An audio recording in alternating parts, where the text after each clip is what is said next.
এই কুলার ইটার নামটা বানের নামটা বলেন।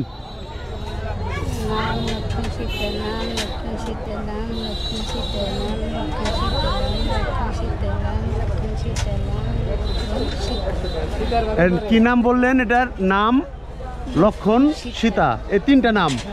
তাই এই কুলাটা কি নামে টিকলো? কি নামে টিকলো? এটা সীতার বাগে পড়ছে। হ্যাঁ, বানে পড়ছে। আচ্ছা, এখন কি চলে না? কি বাগে পড়লে আপনি নেবেন?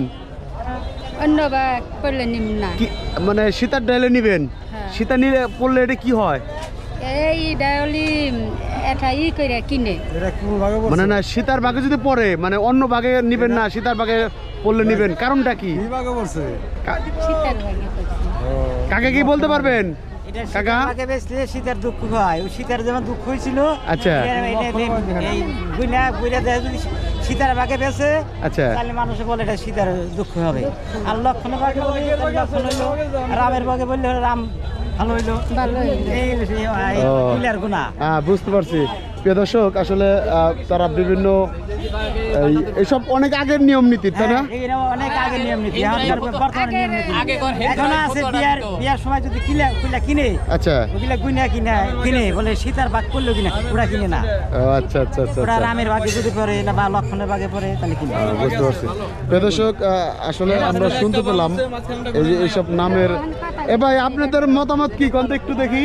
ভাই, কুলাটা হলো রাম লক্ষণ সীতা গুইনা, মানে আচ্ছা, রাম কিংবা লক্ষণের বাগে নিতে হয়। মানে কারণটা কি?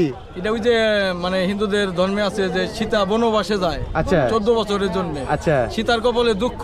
আচ্ছা, সীতা তো মানে আসলে সতী, সে আচ্ছা, সতী হয়েও সে হলো রাজার মানে রাজরানী। আচ্ছা, তারপরেও সে বনবাসে কাটায় দিন, বছরের পর বছর, 12 বছর। এই কারণে সবাই সীতার বাগেরটাই নেয়। 14 বছর হলো বনবাসে থাকে, এই জন্য সীতার বাগে নেয় না। ও, কোনটা নিতে হলে? রাম লক্ষণ দুইটাই ভালো। আচ্ছা আচ্ছা আচ্ছা, নাম লক্ষণ দুইটাই আছে এটার মধ্যে। তাই? হ্যাঁ। আচ্ছা, নিবেন আপনি? হ্যাঁ। কয় টাকা দাম চাচ্ছে? 300 টাকা একটা কুলার দাম 300 টাকা। বাবা, 300 টাকা নিম না এটা। প্রিয় দর্শক, আসলে এই একটি কুলার হিস্টোরি এবং কি এটার তথ্য জানতে পেলেন আপনারা।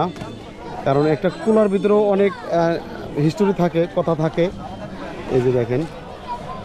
ঠিক আছে।